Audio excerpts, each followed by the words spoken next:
Hello दोस्तों, नमस्कार। मैं संदीप ओझा आप सभी का स्वागत करता हूं आपके अपने चैनल एसएस मंत्रा पर। मैं आशा करता हूं कि आप सब स्वस्थ होंगे और अच्छे से पढ़ाई कर रहे होंगे।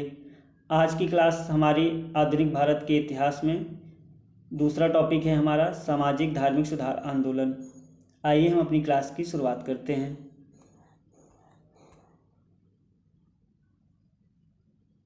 धार्मिक तथा सामाजिक सुधार आंदोलन।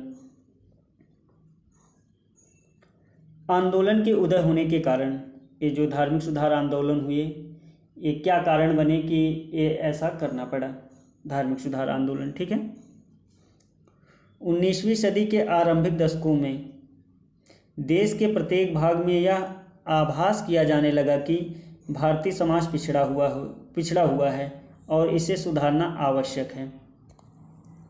ये उदय होने के कारण थे आंदोलन के। दूसरा कारण बनता है सामाजिक कुरीतियाँ और अंधविश्वास ने धार्मिक विश्वास का रूप धारण कर लिया था।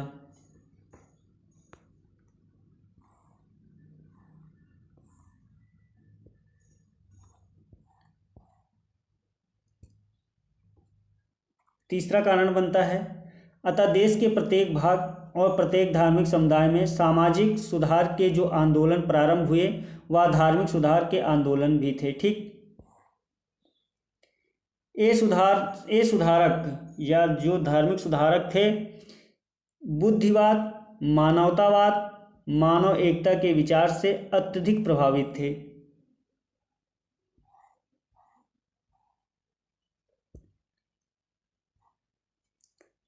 शिक्षित भारतीय भी विश्व के अन्य भागों की राष्ट्रीयता तथा जनतंत्र के आंदोलन से परिचित हुए। इसका मतलब है कि जो दूसरे देशों में गए वहाँ की जनतंत्र का मतलब होता है जन प्लस तंत्र। जनतंत्र जो बना है जन प्लस तंत्र से बना है। जन मतलब लोग, तंत्र मतलब व्यवस्था, लोगों की शासन व्यवस्था। दूसरे राष्ट्र के, दूसरे देश की जो शासन व्यवस्था थी उसके बारे में भारतीय लोगों ने देखा। ठीक है, उनके यहाँ के आंदोलनों से परिचित हुए।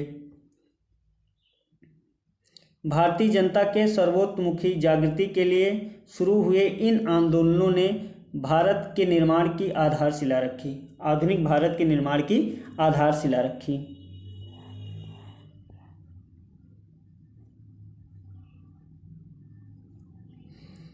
भारत के आधुनिक समाज सुधार आंदोलन की नींव राजा राम मोहन राय द्वारा रखी गई। राजा राम मोहन राय द्वारा के जो प्रयास थे उन्हीं के प्रयासों से सती प्रथा को बंद किया गया governor general Lord William Bentinck के द्वारा। धार्मिक तथा सामाजिक जो सुधार आंदोलन हुए इसमें अनेक महिला समाज सुधारकों ने भी भाग लिया, जैसे पंडित रमाबाई, सावित्रीबाई फूले, एनी बेसेंट आदि ने महिला शिक्षा एवं अधिकार के संदर्भों में महत्वपूर्ण भूमिका निभाई।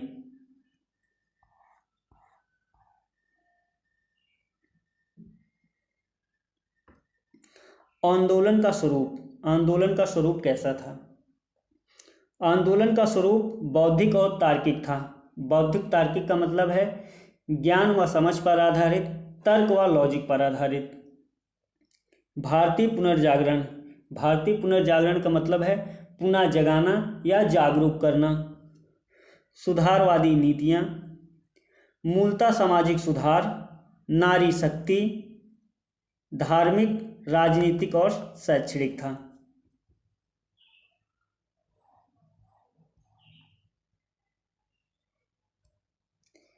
ये जो धार्मिक आंदोलन हुए, आंदोलन का योगदान क्या था? ये जो धार्मिक तथा सामाजिक सुधार आंदोलन हुए, इस आंदोलन का योगदान क्या था?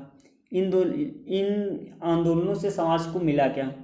तो राष्ट्र चेतना की आधारशिला का निर्माण, आधुनिक शिक्षा का प्रसार, पिछड़ों और असहाय लोगों की दशा में सुधार, तार्किक वैज्ञानिक दृष्टिकोण का उदय, भारतीय अतीत के गौरवशाली पक्षों को उजागर करना।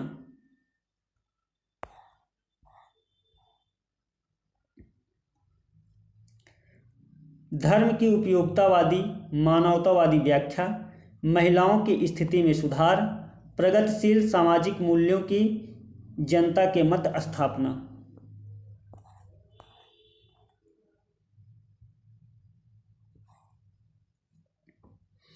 सामाजिक धार्मिक सुधारकों द्वारा अपनाए गए साधन।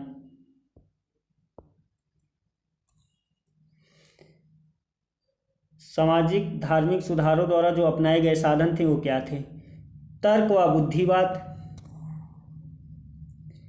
भारतीय धर्म के इतिहास तथा दर्शन के वैज्ञानिक दृष्टिकोण के साथ व्याख्या, शिक्षा का प्रचार, Hindu college, Deccan education society आदि की स्थापना, जागरूकता ताकि आंतरिक सुधार किया जा सके। जागरूकता का मतलब समाज में जागरूकता को फैलाना, जिससे जो आंतरिक बुराइयां हैं उनको समाप्त किया जा सके।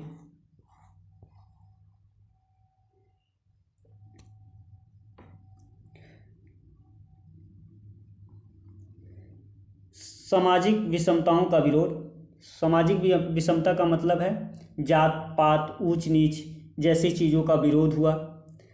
सरकार के समर्थन ताकि कानून स्वीकृति प्रदान की जा सके। सरकार का समर्थन किया जा रहा था जिससे कानून को स्वीकृति मिले, जिससे जैसे ये कुरीतियाँ थी इनको खत्म किया, जैसे सती प्रथा, बाल विवाह, जात पात, ठीक है, इन सब चीज़ों को ख़त्म किया जा सके। इसी वजह से सरकार का समर्थन ताकि कानून को स्वीकृति प्रदान हो।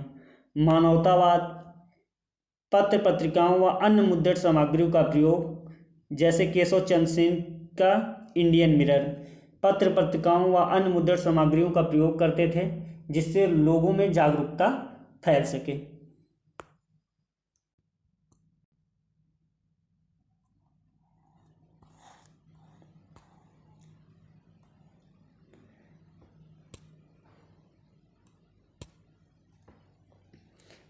सामाजिक धार्मिक सुधार आंदोलन की सीमाएं। ये जो आंदोलन हुआ इसकी सीमाएं क्या थी? शहरी, मध्य एवं उच्च वर्ग तक सीमित। इसकी सीमाएं थी कि ये जो आंदोलन हुआ ये शहर, मध्य एवं उच्च वर्ग तक ही सीमित रहा। ये गांव की जनता तक नहीं पहुंचा, ग्रामीणों तक यह आंदोलन नहीं पहुंचा। अप्रत्यक्ष रूप से सांप्रदायिकता को बढ़ावा दिया। अप्रत्यक्ष रूप से सांप्रदायिकता को बढ़ावा का मतलब है, सांप्रदायिकता का मतलब है वह सोच, सांप्रदायिकता का मतलब यह है कि वह सोच जिसमें लोग अपने धर्म को सर्वोच्च मानते हैं और दूसरे के धर्मों को द्वेष के नज़र से देखते हैं, ठीक है। गरीबी तथा बेरोजगारी जैसी समस्याओं के समाधान हेतु प्रयास में कमी। ये जो धार्मिक सुधार आंदोलन हुए इसमें कहीं न कहीं से देखा गया कि गरीबी तथा बेरोजगारी जैसे समस्याओं के समाधान हेतु जो प्रयास किए गए उसमें कमी देखी गई। यदा कदा नेतृत्व का स्वार्थवादी गुण से ग्रसित होना, एक गुण है, गुण से ग्रसित होना, ठीक है। ये धार्मिक तथा सामाजिक सुधार आंदोलन की पहली क्लास थी। इसके बाद सेकंड क्लास होगी जिसमें हम जो धार्मिक सुधारक हैं उनके बारे में पढ़ेंगे। आप लोगों को यदि क्लास पसंद आई है तो आप लोग क्लास को लाइक करिए, या चैनल पे पहली बार आए हैं तो चैनल को सब्सक्राइब करिए। थैंक यू क्लास, मिलते हैं नेक्स्ट क्लास में।